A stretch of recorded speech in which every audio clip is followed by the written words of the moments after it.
বিশ্বের ঘটে যাওয়া সব ঘটনা নিয়ে নাগরিক সারা বিশ্ব সংবাদে স্বাগত। আপনাদের সঙ্গে আছে আমি মুনিয়া চৌধুরী। গাজায় ভয়াবহ বিমান হামলায় ৪৫ জন নিহত হওয়ার পর যুদ্ধবিরতি পুনরায় কার্যকরের ঘোষণা দিল ইসরায়েল। তবে হামলা, সংঘর্ষ এবং ত্রাণবন্ধ নিয়ে উদ্বিগ্ন ফিলিস্তিন এবং আন্তর্জাতিক মহল। ফিলিস্তিনের গাজা উপত্যকায় ইসরায়েলের টানা বিমান হামলায় নিহত হয়েছেন অন্তত ৪৫ জন, আহত হয়েছেন আরও অনেকে। রোববার রাফা শহরে চালানো এই হামলায় প্রাণ হারান নিরীহ নারী, শিশুরাও। ইসরায়েলি সেনাবাহিনী জানিয়েছে, হামাসের সঙ্গে সংঘর্ষে তাদের ২ সেনা নিহত হয় এবং আরও ৩ জন গুরুতর আহত হয়। তবে হামাস দাবি করেছে তারা রাফার এই সংঘর্ষ সম্পর্কে কিছুই জানে না এবং ইসরায়েল বিনা উস্কানিতে হামলা চালাচ্ছে। রক্তক্ষয়ী এই হামলার পরদিন সন্ধ্যায় রাজনৈতিক সিদ্ধান্ত অনুযায়ী আবারও যুদ্ধবিরতির ঘোষণা দিয়েছে ইসরায়েল। তবে ফিলিস্তিনি কর্তৃপক্ষ জানিয়েছে, যুদ্ধবিরতির ঘোষণার মধ্যেও গত এক সপ্তাহে আরও অন্তত ৭০ জন ফিলিস্তিনি নিহত হয়েছেন। ইসরায়েল সরকারের সাম্প্রতিক সিদ্ধান্ত অনুযায়ী গাজায় ত্রাণ সরবরাহ বন্ধ রাখা হয়েছে, যার ফলে ঔষধ, খাদ্য ও নিত্য প্রয়োজনীয় জিনিসের চরম সংকট তৈরি হয়েছে। আন্তর্জাতিক ত্রাণ সংস্থাগুলো আশঙ্কা করছে পরিস্থিতি আরও ভয়াবহ রূপ নিতে পারে। সিরাজুম মুনির শুভ, নাগরিক। প্যারিসের লুভ মিউজিয়ামে দিনের আলোয় চুরি, অমূল্য রাজকীয় গয়না উধাও মাত্র ৪ মিনিটে। কিভাবে ঘটল এই সাহসী চুরি, জানবো টেস্ট রিপোর্টে। দিনটা ছিল একেবারে সাধারণ। রোববার সকাল ৯টা ৩০ প্যারিসের বিশ্ববিখ্যাত লুভ মিউজিয়ামের দরজা মাত্রই খুলেছে দর্শনার্থীদের জন্য। ঠিক তখনই ঘটে গেল এক অবিশ্বাস্য ঘটনা। ৪ জন মুখোশধারী চোর অত্যাধুনিক যন্ত্রপাতি ব্যবহার করে ঢুকে পড়ে লুভের গ্যালারি অফ অ্যাপোলোতে। গাড়িতে বসানো একটি যান্ত্রিক লিফট আর মইয়ের সাহায্যে জানালা ভেঙে ভেতরে প্রবেশ করে তারা।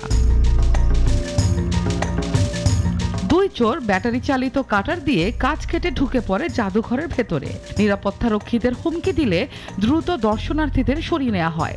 মাত্র ৪ মিনিট।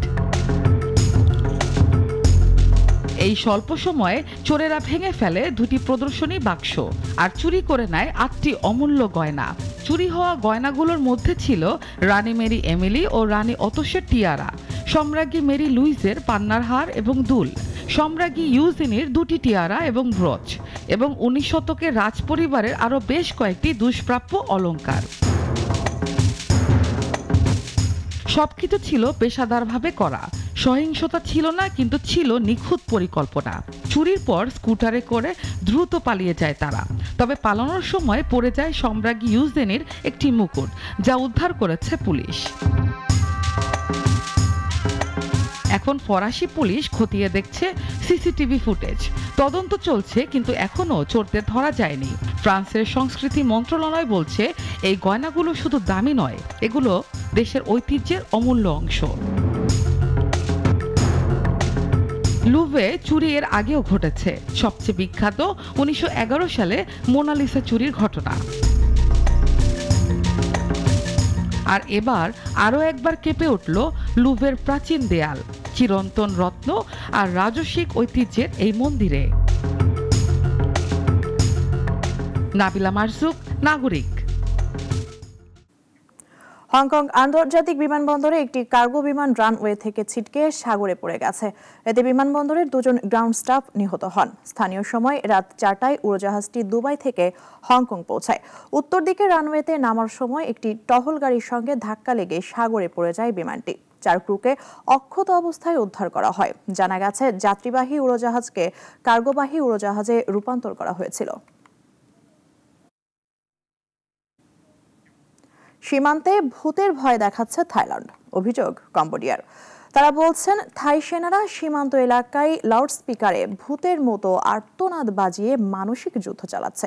বিষয়টি নিয়ে জাতিসংঘে অভিযোগও গেছে। এতে ফের 2 দেশের মধ্যে উত্তেজনার পারদ চরমে।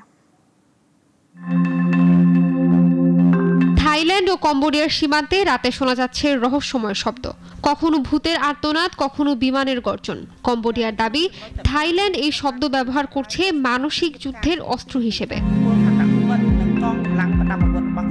দেশটির সাবেক প্রধানমন্ত্রী ও সিনেট সভাপতি হুন সেন শনিবার ফেসবুকে জানান, 11 অক্টোবর কম্বোডিয়ার মানবাধিকার কমিশন একটি আনুষ্ঠানিক অভিযোগপত্র পাঠিয়েছে জাতিসংঘের মানবাধিকার হাই কমিশনার ভলকার তুর্কের কাছে।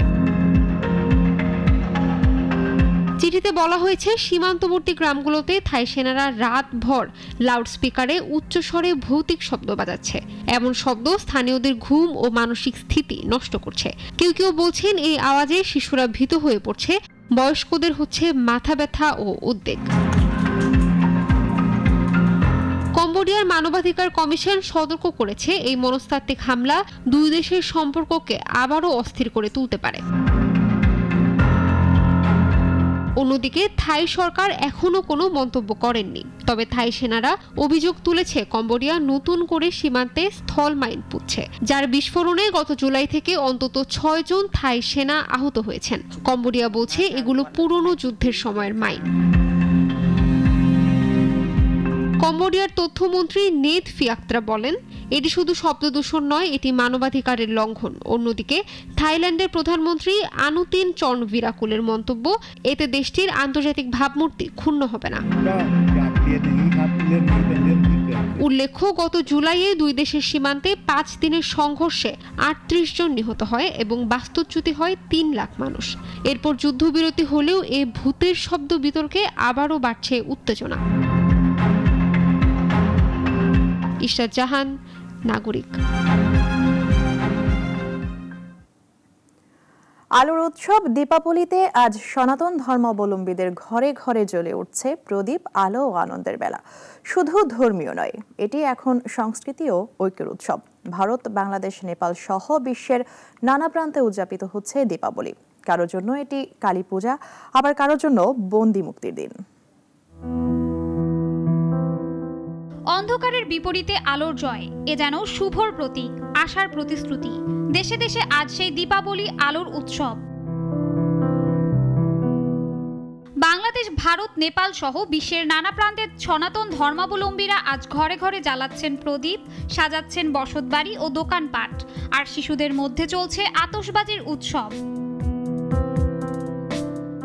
তবে দীপাবলি শুধু সনাতন ধর্মাবলম্বীদের উৎসব নয়, শিখ, জৈন সম্প্রদায়ের কাছেও এর রয়েছে ভিন্নতর ধর্মীয় মাহাত্ম্য। জৈনরা এই দিনটিকে প্রবর্তক মহাবীরের নির্বাণ লাভের দিন হিসেবে মানেন, আর শিখরা উদযাপন করে বান্দিছোড় দিবস, যেদিন গুরু হরগোবিন্দ বন্দিদশা থেকে মুক্তি পান। নেপালের কিছু সম্প্রদায় আবার দিনটিকে সম্রাট অশোকের মাধ্যমে বৌদ্ধ ধর্মের বিস্তারের দিন হিসেবে পালন করেন। পশ্চিমবঙ্গ ও বাংলাদেশে এই দীপাবলির রাতেই হয় কালী পূজা, অশুভ শক্তিকে পরাস্ত করে শুভর আরাধনা। রাতভর মন্দিরে মন্দিরে চলে পূজার আয়োজন, আকাশে বাতাসে ছড়িয়ে পড়ে আতশবাজির ঝলক। দক্ষিণ ভারতে এই দিনটি উদযাপন করা হয় ভগবান রামচন্দ্রের অযোধ্যায় প্রত্যাবর্তনের স্মৃতি হিসাবে। রাবণকে পরাজিত করে সীতাকে উদ্ধার করে এই দিনেই নাকি অযোধ্যায় ফিরে আসেন রামচন্দ্র, আর তাই আলো জ্বালিয়ে তাকে বরণ করার এই প্রথা যুগ যুগ ধরে চলে আসছে। দক্ষিণ ভারতের মাদুরাইয়ে ঐতিহাসিক মীনাক্ষী আম্মান মন্দিরে ভোর থেকেই উপচে পড়া ভক্তদের ভিড়। দীপ জেলে প্রার্থনায় আর আলোকসজ্জায় মুখর হয়ে উঠেছে গোটা শহর। অন্যদিকে জম্মু ও কাশ্মীরের নিয়ন্ত্রণ রেখার কাছে ভারতীয় সেনারা স্থানীয় গ্রামবাসীর সঙ্গে দীপাবলি উদযাপন করেছে, যেখানে আলোয় মিলেছে ভ্রাতৃত্ব, ঐক্য ও শান্তির বার্তা।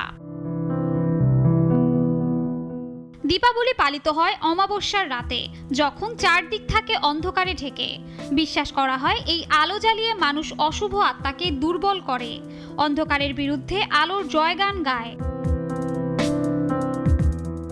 দীপাবলি তাই শুধু ধর্মীয় উৎসব নয়, এটি শুভর জয়, ঐক্যের বার্তা আর আলোর পথে ফেরার আহ্বান।